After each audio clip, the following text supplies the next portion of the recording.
Hello, everyone, and welcome to this session of AAC in the Cloud 2019. We're excited to have you here.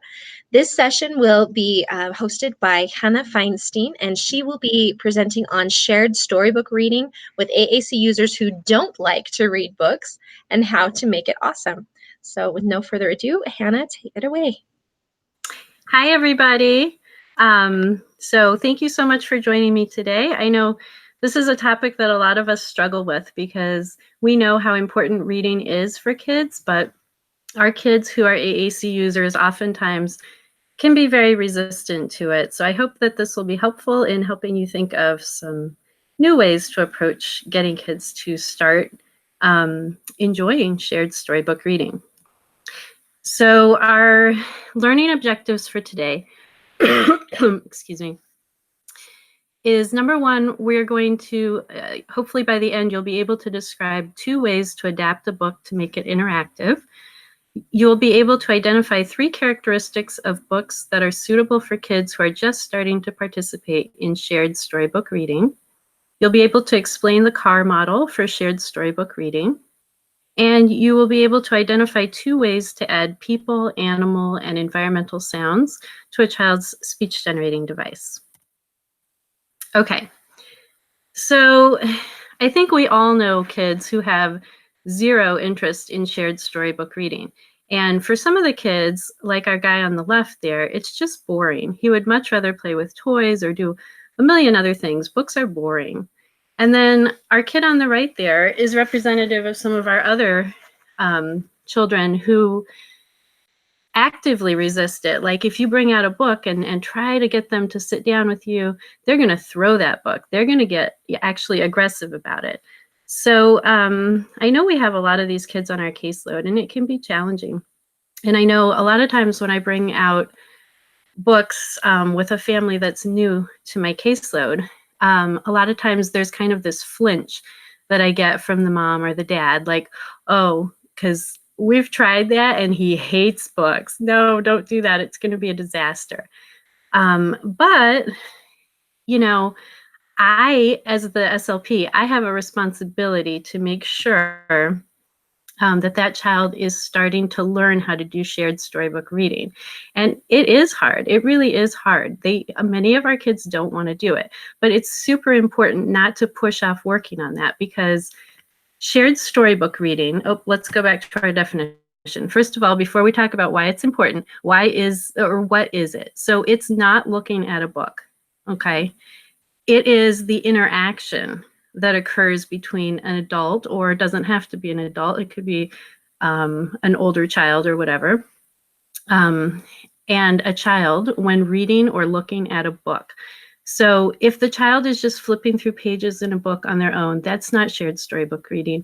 If a parent is just reading a book to the child, but there's no conversation, there's no dialogue about what's happening in the book, no looking at each other with shared enjoyment, then that's not really shared reading.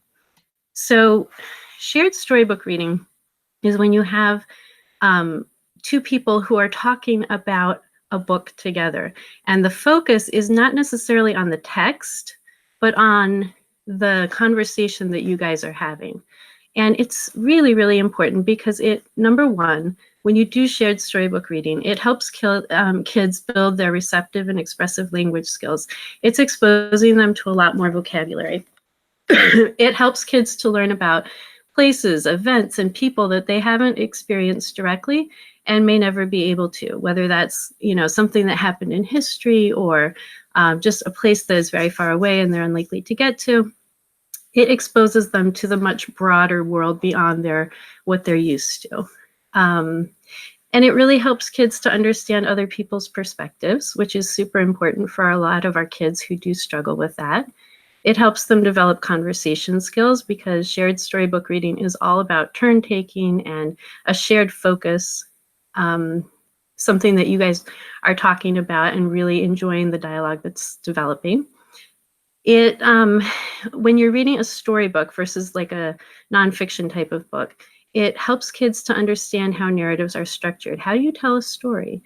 And that is really important because we want them to be able to structure their own narratives eventually. We want them to be able to tell us their stories.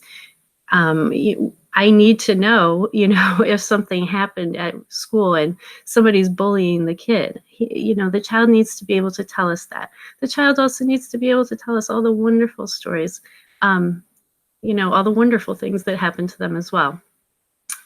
Another thing that is really important is that it helps them to develop their emergent literacy skills. And we want them to all to become readers. We don't, that is such an important life skill, especially in 2019. And last but not least, shared storybook reading helps kids to connect with other people over a shared pleasurable activity. And hopefully reading is something that will become a source of pleasure for their entire life. So a lot of times people feel like, I can't really work on reading or any kind of emergent literacy kind of thing because this kid's expressive language is nowhere near where it needs to be. And that's the priority. I've got to get them to a certain level and then I can work on all the other stuff. But that's not really the best approach to take because, as you know, if you think about all the little synapses firing away in the brain, our brains everything is so interconnected, right? So receptive language, expressive language, reading, writing, it's not like they exist in their own little area of the brain and aren't being affected by what you do in another area. No, everything's interconnected. So if I work on my receptive language, my expressive language is strengthened. If I work on reading, it strengthens my expressive language. It strengthens my receptive language, all those things. So if you strengthen one of those areas, you end up strengthening them all. So really, really don't put off working on emergent literacy skills because you will very often be surprised by the gains that the child makes with their actual, if you're focused on expressive literacy, expressive language skills, reading can be a really good way to do that, shared storybook reading, to develop those skills. So what does shared storybook reading look like? So there's this approach that has been around for a long time called the CAR approach. So it's very easy and people do it intuitively with typically developing toddlers. So you comment, you look at something on you look at the page, you read whatever is on there, you look at the pictures, you comment, you ask for participation, and you respond to what the child said and hopefully add a little bit more. So CAR, comment, ask for participation, respond, and add a little more. So what does that look like in real life? So example number one, let's say we have a child who doesn't respond to you when you're trying to get them to. So the first thing, number one, the adult reads the text while modeling scary on the AAC system. So this book is from Dear Zoo. This page is from Dear Zoo. And so it's about a child who wants a pet and the zoo keeps sending him pets, but they're not suitable and he sends them back. So this page says, he was too scary. I sent him back. So the adult reads the text while they model scary, let's say, on the AAC system. The adult comments. So that's the first part of the CAR model. They comment, ooh, look at the snake, while modeling snake on the AAC system. The adult asks, do you like snakes? And models like for the child. Then the adult waits expectantly for at least 10 seconds, which is really, really hard to do, right? But try hard. Do it a little more. Do it 15 seconds if you can. But let's say the child doesn't respond. You're sitting there. You're looking so eager. Your body language is telling them, oh, I'm waiting to hear from you. But they don't respond at all. So in that case, you do take their turn for them and kind of say what you think they might have said. But of course, you don't really know what they would have said. So that little green box up at the top there, handy phrases are I think, or maybe you, okay, because we're not mind readers. So the adult says, I think you don't like snakes. No, yuck. While they're modeling no or yuck on the speech generating device. And then the adult waits to see if the child wants to stay on the page, because maybe they're going to suddenly be interested. And if not, they turn the page. Another example of shared storybook reading. This is when the child is responding, but it's kind of ambiguous. You don't know exactly, was it intentional? And if so, what were they trying to say? So same scenario, same page. The adult reads the text, they model scary. The adult comments, same kind of comment. The adult asks, do you like snakes? And models like on the AAC system. The adult waits expectantly. And this time, the child does do something. Now, let's say she moves her head down slightly. So, and let's say this is not an established gesture that we know is her way of saying yes. Let's just say it's something that you look at it and you think, it could have been random. I don't know. Well, up in the box there, in that green box, attribute meaning. Okay, really important that if they do anything, to try to attribute meaning to it. So the adult could say, you moved your head down. I think you're saying, yes, I like snakes. And then the adult would be saying that while they're modeling yes or like on the AAC system. Okay, so you're telling the child what they did, and you might be modeling it for them as well, you know. So when I say you moved your head down, I would probably move my head down the way they had. So you're telling them what they did, then you're telling them what it made you think they were trying to communicate. And you're treating them as if they are fully involved in this conversation, which they may or may not have been. But the way that they're going to start becoming fully involved in it is by you attributing meaning to everything they do and showing them that you're so excited to hear from them. You really, really want to hear what they have to say. Okay, so that was one example. And then one final example is for a child who does respond with language. So again, our model is CAR. Comment, ask for participation, respond to what the child said, and add a little bit more. So here, it's a different page. There's a picture of a boy getting ready for school. So he's lacing up his shoes. He's putting stuff in his backpack. The adult would read the text and model, let's say they model pack on the AAC system. So the adult says, lace up, pack up, and they're modeling pack. The adult comments. So that might be, look, he's putting stuff in his backpack, while they model putting in on the AAC system. The adult asks, what do you think he's putting in the backpack? Because the picture, you can't really tell. And then while they say that, the adult also models what on the AAC system. Then the adult waits expectantly for at least 10 seconds. And this time the child says something with language. The child says snack using speech or the AAC system, whatever. And the adult says, oh yeah, I bet he's putting in a good snack, while modeling good on the AAC system. And so that is what the CAR model would look like for a range of children, those who are responding with language, those who are not, etc. Okay, so within the CAR model, here are some ways that you can get kids who are just starting to participate in shared storybook reading to, to engage. So number one, you can ask yes, no questions that ask about their opinions. So we're not looking for testing questions with a right or wrong answer. So the question would be like, do you like pickles? Is the monster scary? That kind of thing. Doesn't really matter what they say. Any kind of response, yes, no, is going to be great. Again, the purpose is building that interaction, that connection. Another way to get them involved is using these fill-in-the-blank phrases with repeated lines that they've heard already. So brown bear, what do you? And I'm waiting for them. I'm showing them with my excited eyes and my open mouth. And, I'm turned towards them. I'm waiting to hear. And hopefully they're going to fill in that blank if they've seen me model it enough times. And there can be closed phrases that involve labeling. So some kids really do like to label.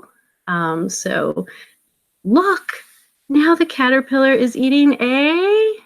And the child's like, oh, cupcake. Yeah, cupcake. Okay, so exclamatory words or funny sounds. These are things that I use a lot with the kids that I see. And we're going to talk later in the session about how to get those into the AAC system. But exclamatory words, you know, things like, whoa, uh-oh, that kind of thing, or funny sounds like a cough or a siren, those things are so fun and engaging. Kids love that. So if you have the ability in the AAC system to have like funny sounds especially, then sometimes that's all you need to do to get them to participate. You just push that button. You're like, oh, I see the fire truck. Oh, it's noisy. And you push that fire engine sound. And you just look at them. They very often want to push that button. And then you can also ask questions about things that the child has experienced that relate to the book. So remember when we went to the zoo? You can do WH questions that have some kind of a right answer, like, who's the mother looking for? Or what is the boy doing? And you can do WH questions that are open-ended, that have multiple possible answers, like, what's happening here? Or where's he going, when you don't know the answer? Okay, so those are all the kinds of ways that you would do the second part of that CAR model, to ask for participation. So now we've looked at, okay, we have a basic understanding of what we want to be able to do with the kids, but we know practically a lot of our kids are not going to sit there and engage with the book. They don't want to do shared storybook reading. They're not ready for it. So the first thing we want is to get them, at first, just to tolerate sitting, looking at a book, looking at the pictures, and then to start enjoying that. And the way that we're going to do that is by making the books very interactive and giving the kids' hands something to do while they're looking at the book. So we have books that make noises. My favorites are the Noisy series from Tiger Tales. They have a whole bunch of them, and they're great because there's only about 5 pages per book. Each page has its own sound, and you have to press kind of really in the exact right spot in order to get it to go, which a lot of my kids want to do it themselves, but they try and they can't. So that is good, as long as they don't get too frustrated. That's good, because then they're going to come to me for help, and I want them to be interacting with me. I want us to be trying together to activate the sound, and then getting excited when, you know, the elephant trumpets or whatever. At the bottom there, I have a vinyl, like a bath type of book, which is geared towards infants, but it has like a little squeaker on the last page. And some of my kids, especially my kids who really like to chew and stuff, those have been actually kind of surprisingly popular with them. It's a much easier to access squeaker. So I do use some of those as well. And then you obviously want to have books that have textures. I know most SLPs have these already, but just to make sure, like, you know, there's a whole bunch of resources out there. The DK touch and feel books are usually my favorites, and you can almost always stock up on these at Goodwill or at a library book sale, because a lot of parents do end up donating them because their kids get old and aren't interested in them anymore. And I actually have like a whole collection that I loan out to parents, because there are just so many of them floating around for 50 cents or $1. But now so I am talking about kids, but let's say some of your kids are older and these books feel too babyish for them. So you can do do-it-yourself books that have textures. So all you need is a glue gun, and you need some flat materials that have different textures. You can find a lot of stuff at the dollar store. I keep like a scrap bag of, you know, anytime I have little pieces of some kind of material left over, I just stick it in there, because you never know when it's going to come in handy.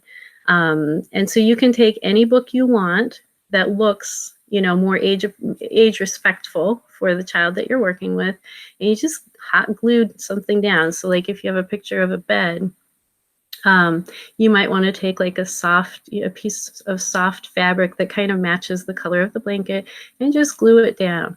It's very easy to do. Some of the materials that I've used that have worked well include shelf liner that has a really like bumpy texture, old washcloths, old socks. They sometimes they sell these really thin craft wood pieces that I use for putting down on top of pictures of furniture, like a tabletop or whatever. Like the poly stuffing that goes into pillows and stuff like that. That can be very useful as well. Corrugated cardboard, a lot of my kids like the feeling of that. Fake fur is always a hit. So you can do all kinds of things with just a glue gun and a little ingenuity. So we also, a really popular thing with my kids are Lift the Flaps books. And I know a lot of SLPs kind of hesitate to buy them because they get ruined really easily. But what I do is I tear off all the flaps and then I laminate them with a firm laminate. And then I put them back on just using regular Scotch tape. And I used to try like more durable tape, but I actually have been using Scotch tape for a couple of years now because I can always replace it really easily and it's nice and clear so it doesn't block the child from seeing part of the picture. So I do use a lot of these Lift the Flap books. And again, you can get a lot of them used for, you know, fairly reasonable. And when they're laminated, they do hold up pretty well. I also have a whole bunch of Lift the Flaps books that I made myself. And I'm not going to lie, they are kind of labor intensive to make. But once you have them, you have them. And you can use them for years and years and years and years. And as you can see, these ones here that I'm showing you are action word ones. And so I can use them for my kids who are, I'm trying to get them to engage with books, but I can also use them for a lot of other kids. Now, it happens to be that my caseload now is just kids with complex communication needs, but you know, a few years ago it wasn't, and I had a diverse caseload. So of course I had a lot of kids who are working on action words or expanding their mean length of utterance. And so having these action word resources is, you know, a good use of your time, even though it is time consuming initially, because you can use it with all kinds of kids on your caseload who are working on all different kinds of goals. So it's very easy. I just rip apart old library books from the library book sale. And I look for photographs because that's what my emergent literacy kids, they need something that's more realistic looking. So I'm looking for either photos or I'm looking for drawings that are pretty realistic. And I glue them to cardstock. I laminate them with hard laminate. Then I make some flaps out of double layers of cardstock, hard laminate, just tape it on, and there you go. And for a lot of my kids, that's actually very, very engaging. They like seeing what's hiding under there, and it keeps them flipping through the book, and they tolerate it very well. There's also hidden picture books or peephole books. So this is one that I have. It's a commercially available one. It's again from the DK, whatever they're called, DK publishers. So this one is just trying to identify baby animals. It's really hard. If you look at that picture of the basket, so there's this little peephole with a tail showing. My kids can never, ever guess what these things are. So it's always a big surprise when they turn the page and see, oh, it's a cat. So they really enjoy that, and it keeps them looking at the page. It keeps them engaged. And sometimes it even gets them commenting if they're really excited about it. So I have made a lot of my own hidden picture peephole books because there aren't tons of commercially available ones available, and the ones that are more on the babyish side. So I like to have a variety. And again, I just take pictures from old library book sale books, put them on cardstock, same kind of thing. But here what I do to make the thing that goes over the picture, whatever you want to call it, is I just take a piece of cardstock and I cut random shapes out of it. And then I fit it, you know, I laminate it and I put it over the picture so that it gives the kids enough of a clue, like they can kind of see something. Like I see a plate, I see maybe a head with an ear, I'm not sure. And And then they turn it and they're like, oh, it's very interesting to a lot of them to see what's hiding under there. So that's another great way to keep kids kind of engaged in looking at pictures in a book and starting to enjoy that process. And here's another one. So this is one that's a drawing, but you can see that it's not an abstract drawing. It's pretty realistic, and it uses a familiar activity. Many of my kids are preschoolers and they go on the bus. So, giving that hug to mom is very relatable for them. Another thing to do to keep kids busy and engaged with looking at pictures in books is obviously to use pull-off pieces for board books or for laminated books. So over here I have one that's a vocabulary book. It's just words. And so I have on this one page, I have about, 5 different pull-offs. And that's remarkably engaging for a lot of my kids. And I do that both for very simple books like the vocabulary books, and I do it for more complex books that are actually storybooks, because I use them, later on. All the stuff that we're talking about, it's not like we're just going to do it when the kids are learning to tolerate looking at books. No, we're going to use it when they're actually doing shared storybook reading as well. Where should the laminated pieces go? I find that the kids really, it helps them to have something to, like a container to put them into of some sort. Up at the top, I have a carpet strip that's used. It's meant to go like on a stair, like I don't know what you call it, but like a step on a stair on the stairs. So I have those, and that, the Velcro kind of sticks to it. I use hard Velcro on my pieces that come off, and then it sticks to the soft Velcro, to the soft carpet strip. And then, if we're using like a word book that doesn't have stories or whatever, so then I can hold it up when we're done and we can play like a receptive language game, like, oh, get the hamburger, get the table, whatever. So they kind of enjoy that. And I have this little monster guy. This is just a picture that I pulled off the internet because my guy was at work. I forgot to take a picture of him, but he's very popular. He only works if you're using little pieces. But this is kind of one of these spill-proof snack containers shaped like a monster. And my kids love feeding the monster with the little pieces that we pulled off. Some of my kids over here on the right really like these pom-poms that were like frozen, like one of these Disney princess type things. And I put Velcro on the shaker, like the handle part, I guess.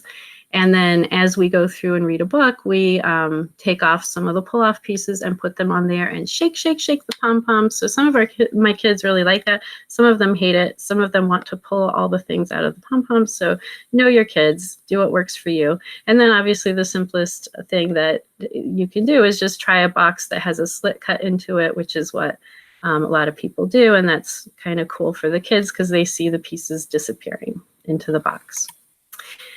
When you have these laminated books that you've pulled apart, where you took like over here, the Pete the Cat book. If you have a paper book and you've pulled it apart and you've laminated it and you've bound it, it can be really hard for the kids to turn those pages. And they get frustrated and they give up. So that's not good. You don't want to do that. So you want to use page fluffers, which is anything that just kind of pushes the pages of the book apart a little bit. I use weather stripping tape, which has like a sticky back on one side. But you can also use glue blobs. You just use a hot glue gun and squirt some glue on there. You can use soft Velcro. You can use a glue gun and put buttons or other materials. And some people like to use I don't know what they're called exactly, but like those round felt things that go on the bottom of chairs. I tried that at one point, but they were just pricey. So I stick with the weather stripping tape because it is very affordable. I mean, the kids can take it off really easily, but it doesn't, I don't know, I can stick it back right on, so I'm not too worried about that. Okay, so these pull-off pieces on these books are so good. The kids love them. You get a lot of bang for your buck with these, and you can do these activities over and over again. But it can get expensive after a while because, I mean, if you're adapting a book, you're buying the book, and And I don't know, sometimes you get lucky at the library book sale, but sometimes it adds up quite a bit. And so realistically, you're not going to be able to just keep buying and buying and buying every possible book your kid would want.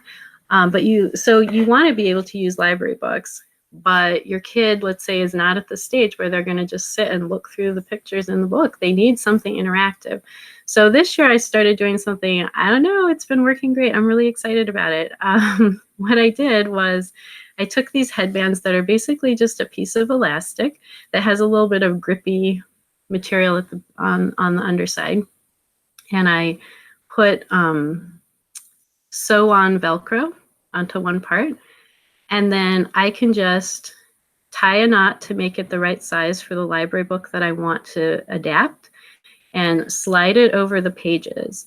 And so I make the interactive pieces. I make the pull-off pieces. I use my color copier and I make those. But I don't have to buy the book, which is amazing, right? So that gives me access to a lot of books that are maybe like the newer and fresher books versus whatever was rejected and now is sitting in the library book sale. So all I have to do is make those pull-off pieces. So that's been really exciting and it's worked pretty well. I don't love that like black line going down the middle, but it's not bad and my kids have really responded very well to it.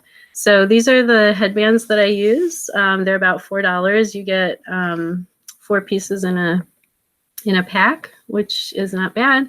And I found that the Velcro sew-on tape was not good, so now I have this other one that I got on Amazon, which is much better.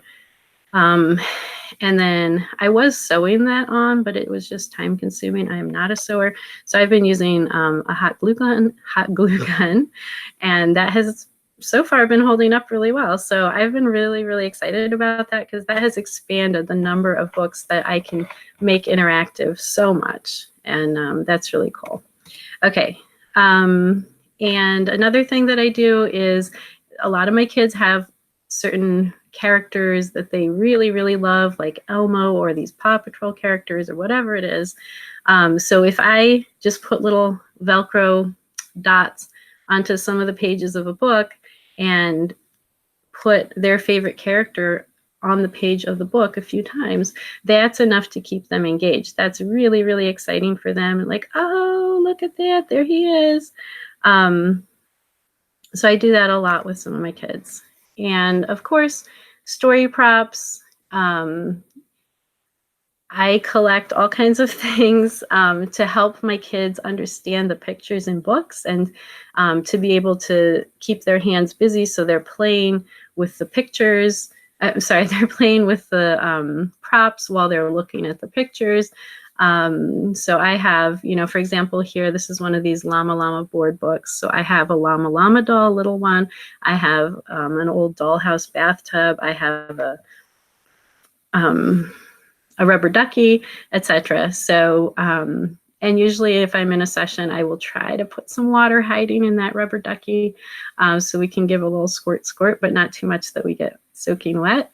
And that, just if you start keeping an eye out for things, if you have certain books that your kids really like, then just kind of make yourself a list of the props that you would love to find for them. And then I don't know, there's just suddenly your eyes are opened and you start seeing them all the time everywhere. You'll find them, what you need.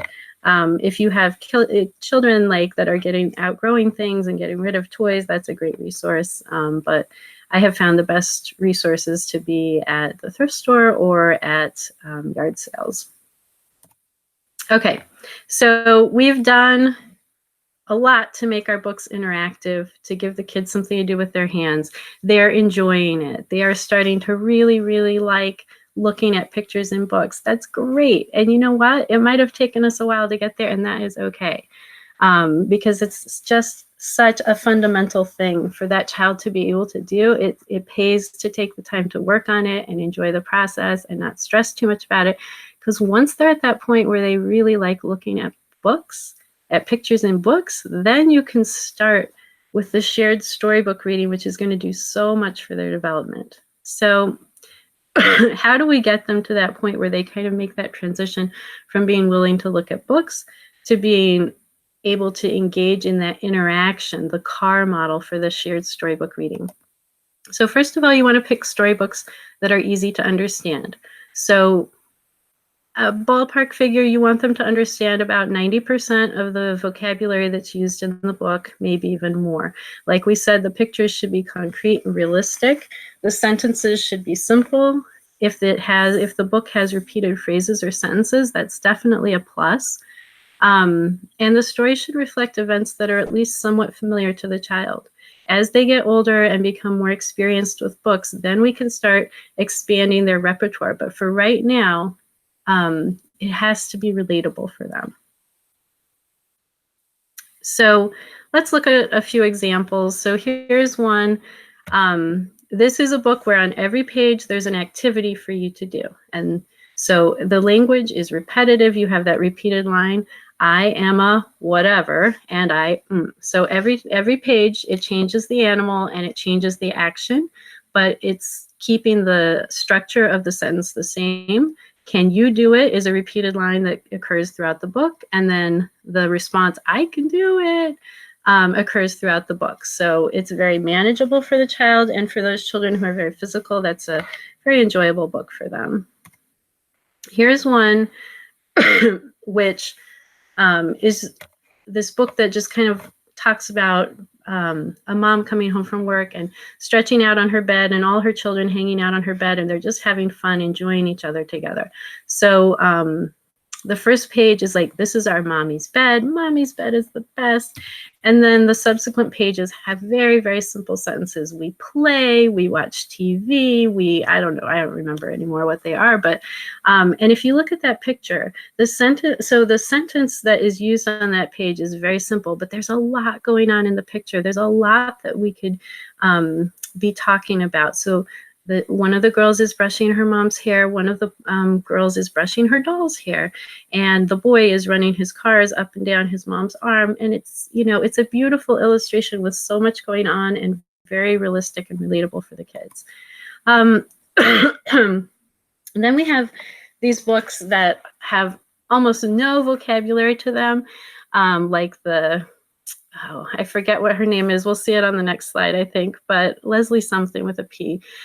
So she has this book called No, No, Yes, Yes, which is a big hit with a lot of my kids. And those are the only words in there. No, no, yes, yes. On one page, it shows the naughty baby doing something, like eating dog food or stuffing all kinds of toys in the toilet.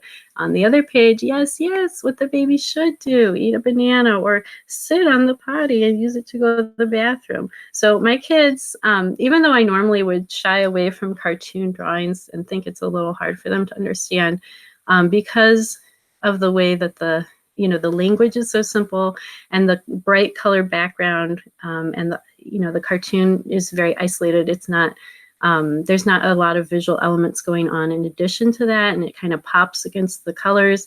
So a lot of my kids really, really like that. And it gets them commenting that humor is there. And we talk about what the baby is doing, and we get to groan and say, oh no, yuck, all those fun exclamatory words.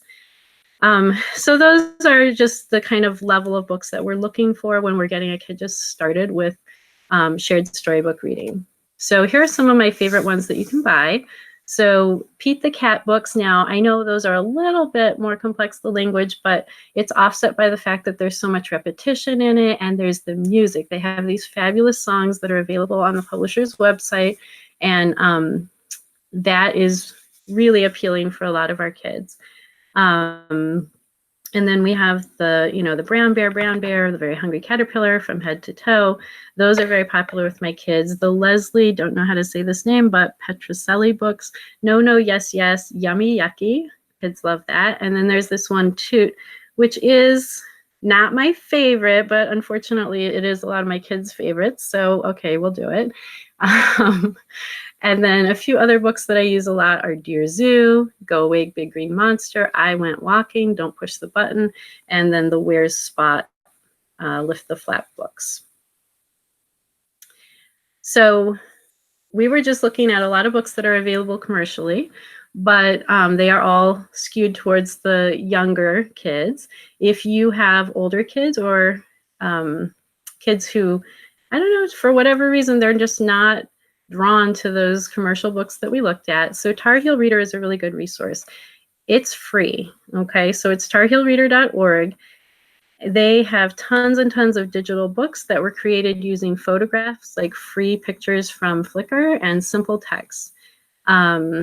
Anyone can join and write a book and publish it. So you will see some of them, the quality really varies, and you're going to see a lot of typos, which was not the intention when they created the site, but what has ended up happening is that a lot of classes write their books together and then publish them, and sometimes the editing doesn't always happen 100%, but it's totally fine, because if there's a book that you like, you can edit it before you print it. So I frequently just fix typos and things like that. If you want, you can make your own books with the child and share them with the community, or you can keep them private. When you go through the search feature, if you're looking for a specific topic, it can be hard. There's just so many books out there. And so what I like to do is create a favorites page where I keep all the ones that I've looked through and that I know are really good for my kids. They're good quality. And so that's where I take the kids, if I'm using digital books with them, like look through these, don't go through the general search. And then we'll talk about the Pictello app in a little bit, but if you do have Pictello, which is a story creating app, the books that you create in Tar Heel Reader can go straight to Pictello if you do own the app, which is really cool. So let's look at a couple of excerpts of books that I printed out from Tar Heel Reader. This one, it's very simple, repetitive language. It goes through different colors, like I like orange bugs, I like red bugs, I like whatever. And then it has this repeated line about every 4 times, like I like bugs. It talks about different features of bugs, like wings and stripes and things like that. And then it talks about actions that they do. And at the end, it has this little twist where it has a guy with a bug hanging out of his mouth saying, yum. So that's really good for a lot of my kids. They like having something unexpected at the end, and that's what keeps them coming back and rereading the book, which is really important for them. Here's one, which is Where's Elmo? So it's got this repeated line, Where's Elmo? And then all these pictures of Elmo in different locations. And then at the very end, it says, Where are you? Which is that nice little,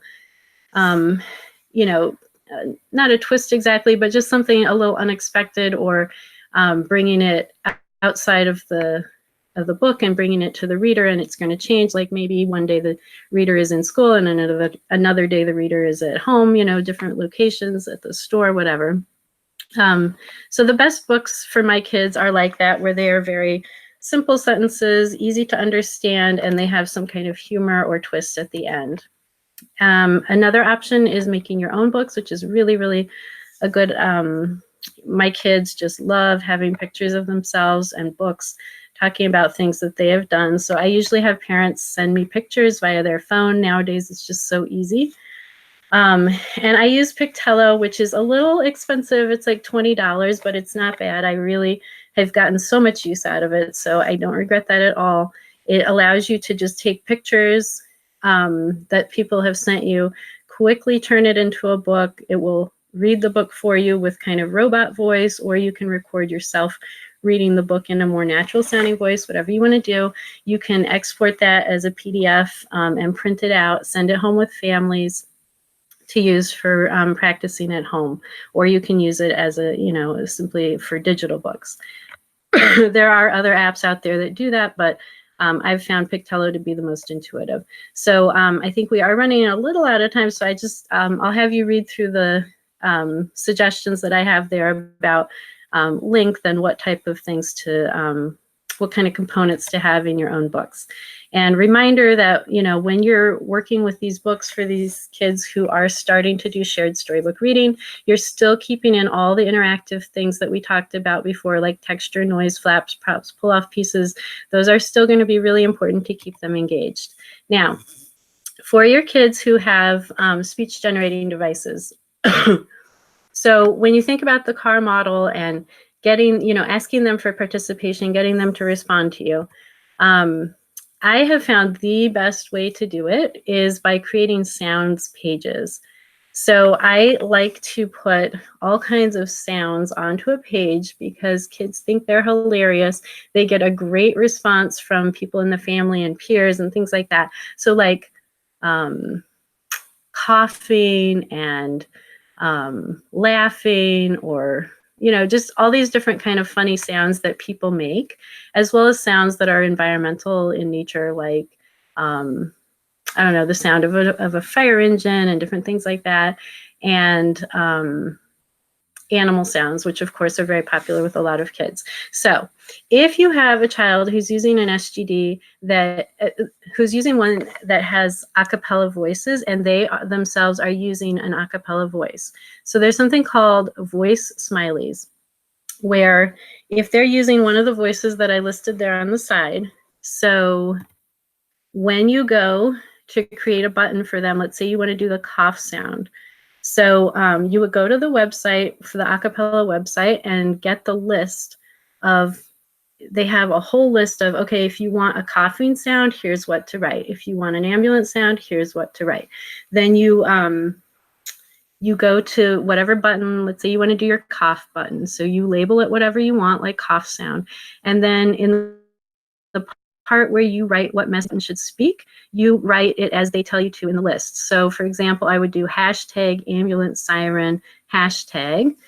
And then I want to make sure, you generally want to make sure that you set the button actions so that the button message is not going into the message window, because that'll put weird things in your message window. You just want it to play without putting text into your message window. So you set that up.